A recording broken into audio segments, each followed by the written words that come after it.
날마다 쓰는 나의 신앙일기 TV 데일리 큐티 나무향기입니다. 오늘은 출애굽기 25장 31절에서 40절을 묵상하겠습니다.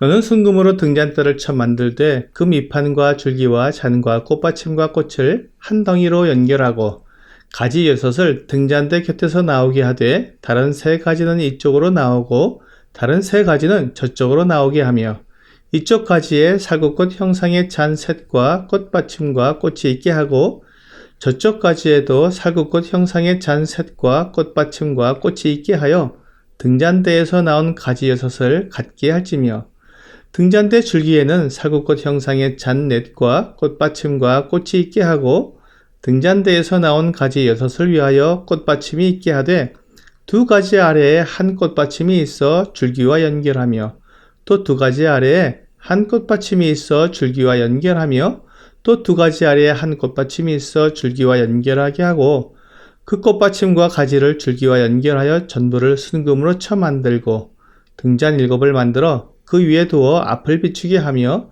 그 불집게와 불똥그릇도 순금으로 만들지니 등잔대와 이 모든 기구를 순금 1달란트로 만들되 너는 삼가 이 산에서 내게 보인 양식대로 할지니라.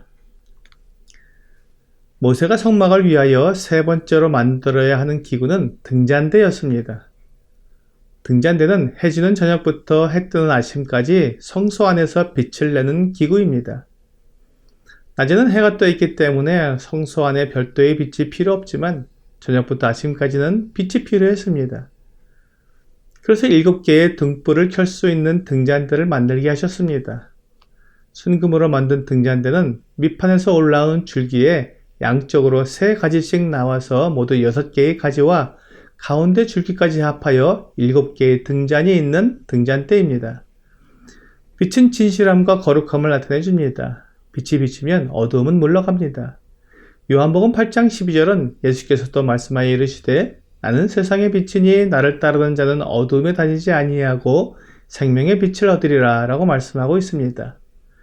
주 예수님께서 자신을 세상의 빛이라고 말씀하신 것은 하나님의 아들이신 주 예수님께 속한 사람들을 진리를 따라 행하고 어둠의 일을 하지 않기 때문입니다. 사실 예수님을 믿지 않는 사람들은 어둠에 속한 사람들입니다. 그래서 어둠에 속한 일을 합니다. 에베소서 5장 8절과 9절은 너희가 전에는 어둠이더니 이제는 주 안에서 빛이라 빛의 자녀들처럼 행하라. 빛의 열매는 모든 착함과 의로움과 진실함에 있느니라 라고 말씀하십니다. 어둠의 일은 우리 입으로 말하기도 부끄러운 일들입니다. 음행과 온갖 더러운 것과 탐욕이 어둠의 일입니다. 이런 것들은 우리가 진리를 알기 전에 우리의 빛 되신 주 예수님을 믿기 전에 어둠에 속했기 때문에 이런 일들을 했었습니다.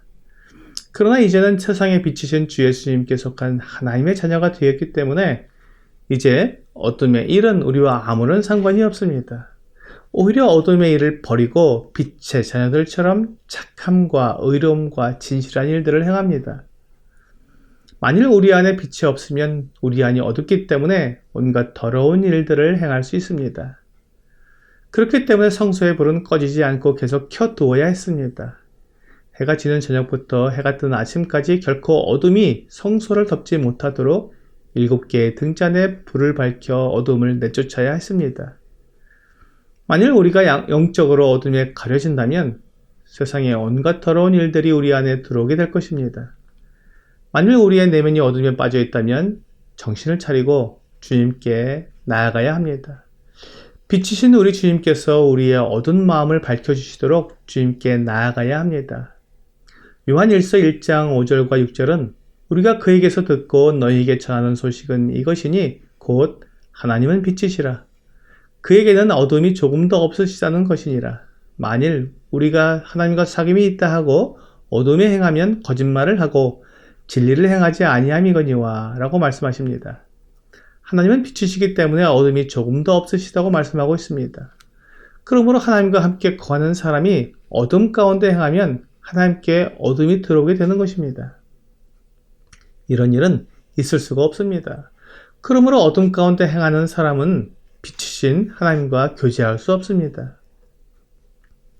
우리가 하나님과 교제하기를 원한다면 하나님이 빛이신 것처럼 우리도 빛 가운데 행해야 합니다. 빛 가운데 있다는 말은 우리가 죄를 짓지 않는다는 것입니다. 혹시 죄를 지을지라도 그것을 감추거나 속이지 않고 드러내어 거짓 없이 자백하는 것입니다. 그렇게 하면 하나님과 우리가 서로 사귐이 있고 그 아들 예수의 피가 우리를 모든 죄에서 깨끗하게 하실 것입니다. 이것이 빛 가운데 교제한다는 뜻입니다. 사람은 자기가 잘못한 것이 있으면 감추고 속이려고 합니다. 그래야 자기가 어려움을 당하지 않는다고 생각하는 것입니다. 그러나 그것은 거짓입니다. 하나님은 모든 것을 알고 계시며 사람이 결코 하나님을 속일 수 없습니다. 그렇기 때문에 처음부터 하나님 앞에 거짓이나 속임 없이 모든 것을 다 자백해야 합니다. 하나님은 우리와 교제하기를 원하십니다. 그래서 우리의 모든 죄를 다 용서해 주시는 분이십니다. 우리의 죄가 용서받지 못한다면 결코 하나님께 나아갈 수 없습니다. 하나님은 빛이십니다. 회전하는 그림자도 없으신 분이십니다. 하나님 주위에는 그늘이 조금도 없으시다는 것입니다. 가려지고 숨겨지는 것이 하나도 없이 다 드러나고 다 밝혀집니다. 하나님의 성소 안에서 빛을 비추는 등잔대처럼 하나님은 우리의 모든 것을 다 드러내고 밝혀주십니다. 그리고 우리도 빛의 자녀들처럼 세상에 빛을 비추는 자들이 되기를 바라십니다. 마태복음 5장 14절에서 16절은 너희는 세상의 빛이라 산 위에 있는 동네가 숨겨지지 못할 것이요 사람이 등불을 켜서 말 아래에 두지 아니하고 등경 위에 두나니 이러므로 집안 모든 사람에게 비치느니라. 이같이 너희 빛이 사람 앞에 비치게 하여 그들로 너희 착한 행실을 보고 하늘에 계신 너희 아버지께 영광을 돌리게 하라 라고 말씀하십니다. 아버지 하나님께서 빛이시고 아들 예수 그리스도께서도 빛이시기에 예수 그리스도를 믿고 거듭난 그리스도인들은 모두 세상의 빛입니다. 우리가 세상의 빛을 나타낼 수 있는 방법은 오직 착한 행실뿐입니다. 사람들이 그것을 보고 우리가 하나님께 속하 있다는 것을 알게 되어 하나님께 영광을 돌리게 됩니다. 오늘의 적용 질문을 보겠습니다. 빛 가운데서 하나님과 교제하기 위해서 나는 어떻게 하고 있습니까? 빛 가운데서 교제를 한다는 것은 아무것도 가리거나 감추지 않는다는 것입니다. 하나님과 교제하기 원하는 사람은 먼저 자기의 죄를 하나님께 다 자백해야 합니다. 그 다음에는 우리가 빛 가운데서 행해야 합니다. 착함과 선함과 의로움으로 행해야 합니다. 오늘 어두운 세상 가운데 빛으로 드러나며 빛에 속한 자처럼 착한 일을 하여 하나님께 영광을 돌려드리는 여러분과 제가 되기를 주 예수님의 이름으로 기도합니다.